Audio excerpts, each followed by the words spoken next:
இந்த வீடியோவில் நம்ம பார்க்கக்கூடிய உயிரினம் எக்ஸலோட்டல்ஸ்.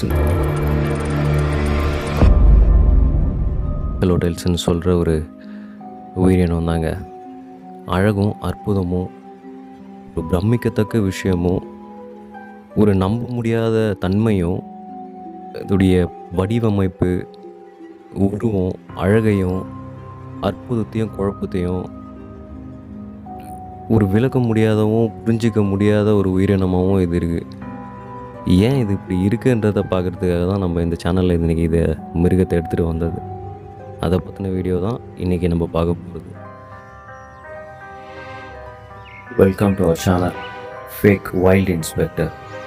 இந்த சேனலுக்கு புதுசாக இருந்தீங்கன்னா சப்ஸ்கிரைப் பண்ண மறந்துடாதீங்க. இந்த ஆக்சலோட்டல்ஸ் இதை பற்றின விரிவாக்கத்தையும் நம்ம இதை பற்றி பேச போகிறதுக்கு முன்னாடி இந்த டெக்ஸானமி ரேங்க்கில் எங்கே இடம் பிடிச்சிருக்குன்றதை நம்ம பார்த்துருவோம். கிளாசிஃபிகேஷன், அனிமல் பிரிவாக்கத்தில் இருந்து எந்த இடத்த பிடிச்சிருக்கு அப்படின்றத பார்த்துருவோம்.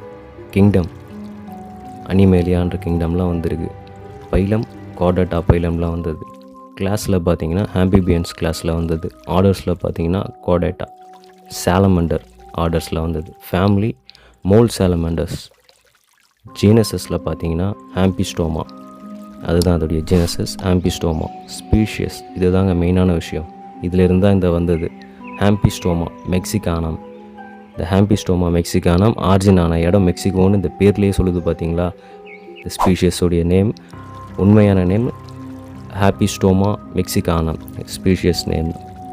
ஆஸ்ட்ரோலோஸ் சொல்லக்கூடிய மெக்சிகன் வால்கிங் ஃபிஷ் அப்படின்னு அவங்க சொல்லுவாங்க. மெக்சிகோவில் இதை மெக்சிகன் வால்கிங் ஃபிஷ்ன்னு சொல்லக்கூடிய சாலமண்டர் இனத்தை சேர்ந்தது.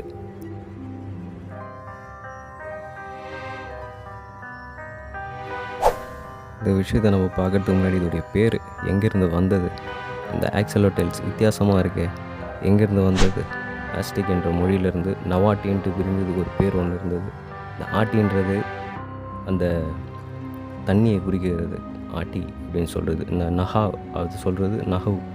இந்த நஹு எதை குறிக்கன்னா அவங்களுடைய கடவுளை குறிக்கவங்க.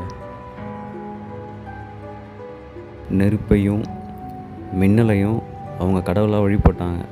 அந்த கடவுளுக்கு கொடுத்த பேர் தான் ஜோலோட்டல். பார்க்குறதுக்கு நெருப்பையும் மின்னலையும் இந்த அரக்க உடல் அமைப்பை பிரதிபலிக்கிற மாதிரி இருக்கிறதுனால தான் இந்த பேர் அதுக்கு கரெக்டாக பொருந்தது. உடல் உறுப்புகள் மறுபடியும் வளரக்கூடிய தன்மை இருக்கிறது. இதில் ஸ்பெஷலான விஷயம்னு பார்த்தீங்கன்னா அது மூளையே அதால் திருப்பி உருவாக்க முடியும். அதால் அப்போ எவ்வளோ ஒரு விசித்திரமான விஷயம்னு பார்த்துக்கங்க. ஆச்சரியமான விஷயம், எந்த உயிரினத்துக்கும் இல்லாத ஒரு அசாத்திய சக்தி. இதையெல்லாம் பார்த்து தான் 200 வருஷத்துக்கு முன்னாடி வச்ச பேர் தான் எக்ஸலோட்டல்ஸ். இதுக்கு பொருந்ததில்ல இந்த கடவுளோட பேர் ஆக்சலோட்டல்ஸ். இப்போ தெரியுதா அந்த பேர் எங்கேருந்து வந்ததுன்னு சொல்லி, இதுக்கு எதுக்கு பொருந்ததுன்னு சொல்லி. உங்களுக்கு முன்னாடி சொன்ன மாதிரி ஆம்பிஸ்டோனாமா மெக்சிகானம் இதோடைய ஸ்பீஷியஸ் நேம். இதை நம்ம கூப்பிடக்கூடியது ஆக்சலோட்டல்ஸ். எங்கேருந்து வந்ததுன்னு நான் சொல்லியிருந்தவங்க கிட்ட ஆஸ்டெக் என்ற லாங்குவேஜில் பிரிக்கப்பட்டது இந்த நேம். இன்ட்ரெஸ்டிங்காக இருக்குங்களா?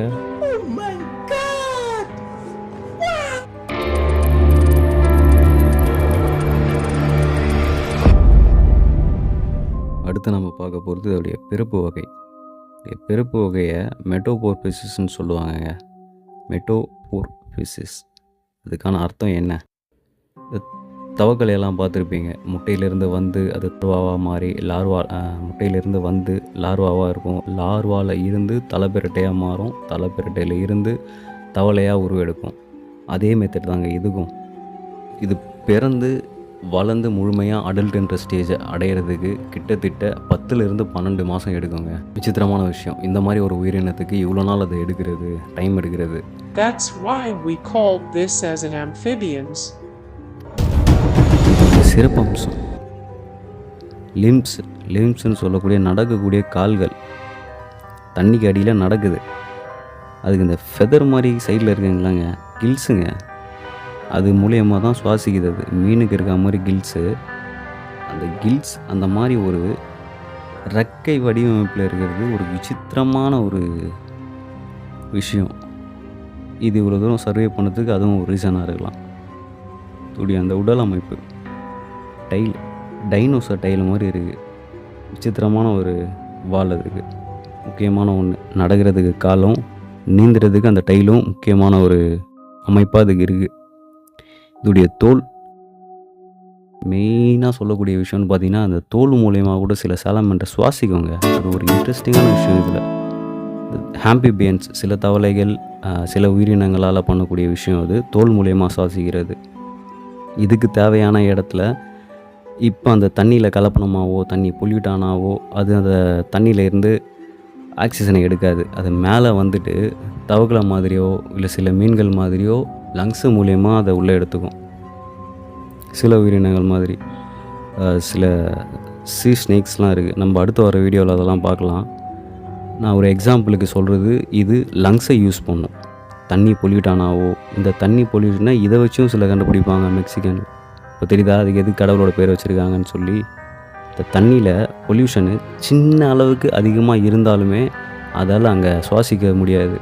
அது சுவாசிக்காது. வெளியே வந்து லங்ஸை யூஸ் பண்ணி தான் சுவாசிக்கும். அதாவது காற்றை வெளியே வந்து தண்ணியோட மேல் பரப்பு சர்ஃபேஸ்ன்னு சொல்லக்கூடிய மேற்பரப்புக்கு மேலே வந்து வெளியே இருக்க காற்றை உள்வாங்கி அதோடைய லங்ஸுக்கு அனுப்பி கார்பன் டை ஆக்சைடை வெளியே விடும். இதுக்கு பேர் பபிள் பம்பிங். இந்த தண்ணி லைட்டாக ரொம்ப சென்சிட்டிவ்ங்க. இது ரொம்ப சென்சிட்டிவான ஒரு அனிமல் இது. அதனால தான் இது அந்த மாதிரி சின்ன ஒரு பொல்யூஷனாலோ தண்ணியில் பொல்யூஷனாலோ அதால் சுவாசிக்க முடியாது. வெளியே வந்துட்டு அதை காற்றை உள்வாங்கிட்டு அதுக்கப்புறம் தான் அது சுவாசிக்கும், ஆக்சிஜனை எடுத்துக்கும். இதோடைய சிறப்பு அம்சம் உணவு உண்ணும் முறை. இந்த உணவு உண்ணும் முறையை பார்த்தோன்னா இது ஒரு கார்னி வைரஸை சேர்ந்தது தாங்க. கார்னி வைரஸ்ன்னு சொல்லக்கூடிய ஊன் வகையை சேர்ந்தது தான். சக்ஷன் மெத்தடை ஃபாலோ பண்ணுறது. சக்ஷன் மெத்தடுன்னு சொன்னோன்னா நம்ம இந்த உறிஞ்சி உண்ணக்கூடிய உயிரினம் தான் இது. இதை சாப்பிடக்கூடிய உயிரினங்கள் இன்செக்ட்ஸ்ன்னு சொல்லக்கூடிய பூச்சிகளை சாப்பிடும். புழு பாம்ஸ்ன்னு சொல்லக்கூடிய புழுகளை சாப்பிடும். சின்ன மீன்கள் அதை சாப்பிடும். அப்புறமா சில வகையான நண்டுகள் சின்ன சின்ன நண்டுகளை சாப்பிடும். க்ரஸ்டேசியஸ்ன்னு சொல்லக்கூடிய உயிரினங்களை சாப்பிடும். இறை தப்பி ஓடாத அளவுக்கு அதை இறுக்கமாக பிடிச்சிக்க அதுக்கு பல்லும் இருக்குங்க. சின்ன சின்ன பல்லும் இருக்குது. அதில் வாய்க்குள்ளே ஒரு சின்ன சின்ன பல்லுகளும் இருக்குது. சின்ன சிறப்பு அம்சம் அதிலேருந்து தெரிஞ்சுக்க வேண்டியது நமக்கு. ஹேபிடேட், வாழ்விடம். எங்கே இது ஆரிஜின் ஆச்சு? மெக்சிகோலங்க. இந்த உயிர் எங்கேருந்து வந்ததுன்னு பார்த்தோன்னா ஆரிஜின் ஆஃப் மெக்சிகோ. மெக்சிகோவில் லேக் ஆஃப் சொக்கிமில்கோ நிறைய பேருக்கு தெரிஞ்சு அது ஒரு டூரிஸ்ட் ஸ்பாட்டாக தான் இருக்கும்னு நினைக்கிறேன். இந்த மெக்சிகோவில் லேக் ஆஃப் சொச்சிமில்கோ ஒரு இடத்துல தான் ஆரிஜினே அங்கேருந்து தான் தோன்றப்பட்டது. அந்த இடத்துல இது மட்டும் ஒரு ஸ்பெஷல்னு பார்க்காம அந்த பெரிய டூரிஸ்ட் பிளேஸுங்க அது. இந்த ஃப்ளோட்டிங் கார்டன்னு சொல்லக்கூடிய சினாப்ஸ் இருக்கக்கூடிய ஒரு இடம். ஒரு விசித்திரமான போட்டு அது. இதெல்லாம் ரசிக்கக்கூடிய விஷயம் அந்த இடத்துல இருக்கிறது. அதுவும் இல்லாமல் மெக்சிகோவில் ஒன் ஆஃப் த பிக்கெஸ்ட் லேக்ஸ்னு சொல்கிற இடம் அது. அதுவும் இல்லாமல் 200க்கும் மேற்பட்ட பறவை இனங்கள் அந்த இடத்துல சுற்றி வசிக்கிறது. இதெல்லாம் அந்த ஈகோ சிஸ்டமை லெவலாக வச்சுக்கிறது யூஸ் ஆகுறதுக்கு மேலேயும் இருக்காங்க பறவை இனங்கள். அதுவும் இல்லாமல் இதில் மிகப்பெரிய விஷயமே அது ஒரு நன்னீர் லேக், நன்னீர் ஏரி, ஃப்ரெஷ் வாட்டர் லேக். மற்றதை பார்ட் 2ல் பார்க்கலாங்க அடுத்த வீடியோவில்.